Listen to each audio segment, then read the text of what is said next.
अगर मुझे आज अपना इलेक्ट्रिकल इंजीनियरिंग करियर दोबारा शुरू करने को मिलता तो मैं क्या अलग करूंगा, कौन सी मिस्टेक्स मैं दोबारा नहीं करूंगा। और अगर आप बीटेक, डिप्लोमा या इलेक्ट्रिकल इंजीनियरिंग स्टूडेंट हो तो आपको किस रोड मैप को फॉलो करना चाहिए। आज मैं अपनी रियल जर्नी और एक्सपीरियंस शेयर करने वाला हूं आप लोगों के साथ। ये कोई मोटिवेशनल वीडियो नहीं है, ये एक प्रैक्टिकल रोड मैप है जो मैं खुद फॉलो करता अगर मुझे दोबारा चांस मिलता तो चलिए शुरू करते हैं। तो सबसे पहले मैं अपने बारे में थोड़ा सा बताता हूँ आप लोगों को। मैं एक electrical and electronic engineering student था और मैंने यह कंप्लीट किया इलेक्ट्रिकल एंड इलेक्ट्रॉनिक इंजीनियरिंग। उसके बाद मैंने हिंदुस्तान एरोनॉटिक्स लिमिटेड से ग्रेजुएट अप्रेंटिसशिप ट्रेनिंग कंप्लीट की 1 ईयर की। उसके बाद मैंने फिर इंडस्ट्रियल ऑटोमेशन की ट्रेनिंग ली जो की थी 3 मंथ्स की। वहां पर मैंने PLC, RLC, VFD, HMI, SCADA और इंडस्ट्रियल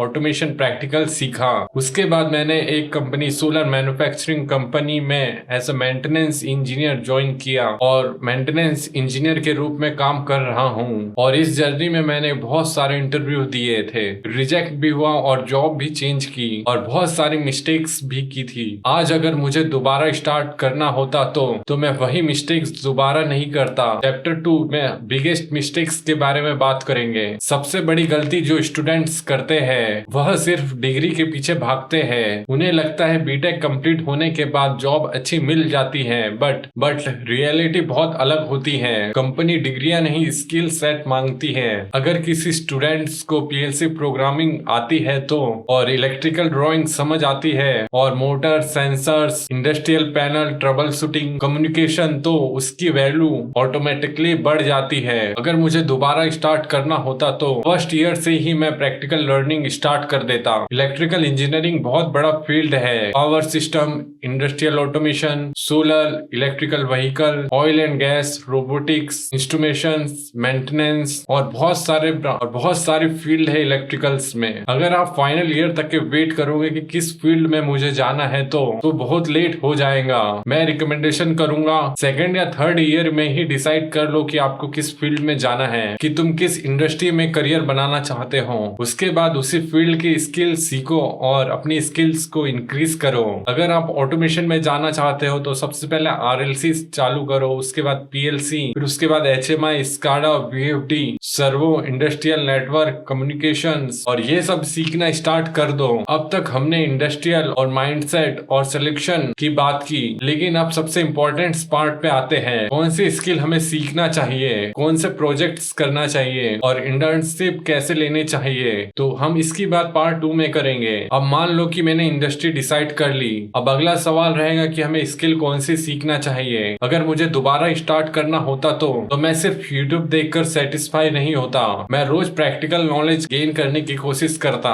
इलेक्ट्रिकल इंजीनियरिंग एक ऐसी फील्ड है जिसमें हम प्रैक्टिकल नॉलेज जितना ज्यादा लूंगे उतना अच्छी बात रहेगी। और सिर्फ थ्योरी पढ़ने से इसमें जॉब नहीं मिलती और कंपनियां देखना चाहती है कि क्या ये बंदा मशीन के सामने खड़े होकर इस प्रॉब्लम को सॉल्व कर पाएगा। इसलिए आप जितना हो सके इतना प्रैक्टिकल नॉलेज लर्निंग करें। Learn this skill first. अगर मुझे अब दोबारा शुरू करना होता तो मैं यह स्किल इस ऑर्डर में सीखना चालू करता। नंबर 1, इलेक्ट्रिकल्स के बेसिक्स कॉन्सेप्ट पूरे याद करने की कोशिश करता। नंबर 2, इलेक्ट्रिकल ड्राइंग और single line diagram, control wiring, power wiring. Number 3, PLC programming. Number 4, HMI. Number 5, SCADA. Number 6, VFD. Number 7, servo drive and motor. Number 8, industrial communication जैसे Modbus, Ethernet cable, PROFINET. अगर ये skill strong है तो interview में confidence automatically आ जाता है। Chapter 6 में बात करेंगे बिल्ड प्रोजेक्ट। और एक गलती जो बहुत स्टूडेंट्स करते हैं वह सिर्फ सर्टिफिकेट कलेक्ट करते रहते हैं लेकिन वह रियल प्रोजेक्ट्स नहीं बनाते हैं। अगर मेरे पास दोबारा चांस होता तो मैं कम से कम 5 प्रोजेक्ट जरूर बनाता, जैसे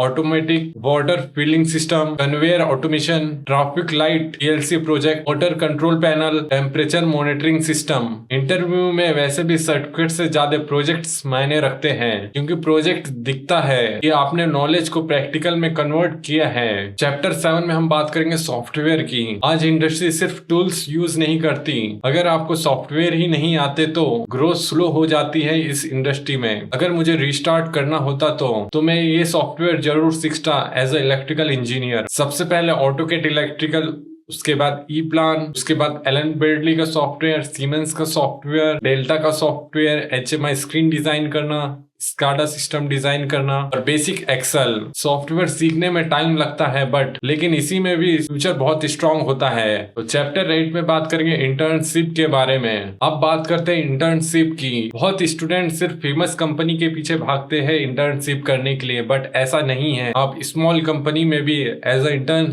काम कर सकते हो जहाँ पर आपको ज्यादा सीखने को मिले। लेकिन मेरी एडवाइस रहेंगी आप लोगों के लिए, ब्रांड से पहले लर्निंग पे ध्यान देना बहुत जरूरी है। अगर छोटी कंपनी में ज्यादा प्रैक्टिकल्स करने को मिले तो वह भी बहुत अच्छी वैल्यूबल प्रोवाइड कर सकती है आपको। इंटर्नशिप का गोल सिर्फ सर्टिफिकेट लेना नहीं होता, इंडस्ट्री को समझना होता है कि वहाँ कैसे काम होता है, मशीन को समझना और रियल इंजीनियरिंग सीखना। और इसी एक्सपीरियंस की वजह से हमें इंटरव्यू में हेल्प मिलती है। अब तक हमने बात की स्किल्स की, प्रोजेक्ट्स, सॉफ्टवेयर, इंटर्नशिप की, लेकिन करियर में फास्ट ग्रो करने के लिए और भी चीजें आपको आना चाहिए और यह बहुत इंपॉर्टेंट होता है, जैसे resume, LinkedIn, networking, communication skills और इंटरव्यू प्रिपरेशन। यह सब हम पार्ट 3 में कवर करेंगे। तो अब बात करते हैं chapter 9, build your LinkedIn profile. एक चीज जो मैं बहुत जल्दी शुरू करता वो है लिंक्डइन। कॉलेज के टाइम मुझे लिंक्डइन की इम्पोर्टेंट इतनी समझ नहीं थी कि बहुत सारे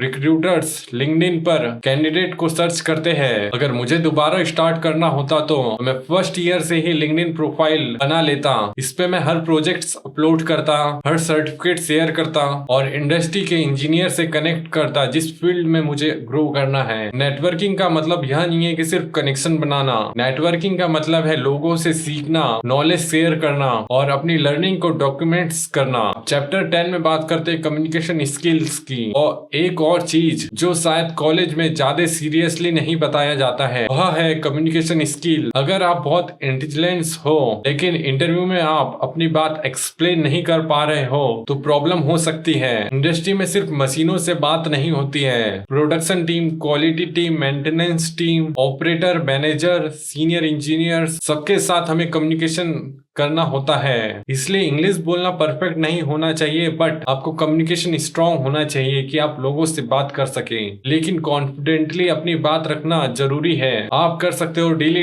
10 minutes practice, technical topics explain करना। बिलीव में ये स्किल पूरे करियर में काम आएंगी आपके साथ। चैप्टर 11 में बात करते हैं don't chase salary, chase skills. एक मिस्टेक्स जो मैंने बहुत लोगों में देखी है वो है सबसे पहले सैलरी देखना। मेरी एडवाइस थोड़ी अलग है इन सबसे। करियर के स्टार्टिंग ईयर्स में सिर्फ सैलरी मत देखो, यह देखो कि कंपनी में लर्निंग कितनी है, मशीन कौन सी है, ऑटोमेशन है या नहीं, PLC मिल रहा है कि नहीं काम करने को, आपको हैंड्स ऑन वर्क मिल रहा है कि नहीं। अगर स्टार्टिंग में लर्निंग स्ट्रॉन्ग है तो फ्यूचर में सैलरी ऑटोमेटिकली इंप्रूव हो सकती है और स्किल कभी वेस्ट नहीं जाती। तो फाइनल रोड मैप मैं बताता हूँ। अगर मुझे आज अपना इलेक्ट्रिकल इंजीनियरिंग करियर दोबारा स्टार्ट करने को पड़े तो मेरा रोड मैप कुछ इस तरह होता। स्ट्रॉन्ग इलेक्ट्रिकल बेसिक्स, इंडस्ट्रियल जल्दी चूज करना, PLC, HMI, SCADA, VFD, RLC जल्दी सीखना, प्रैक्टिकल प्रोजेक्ट्स बनाना, AutoCAD, electricals and industrial software सीखना,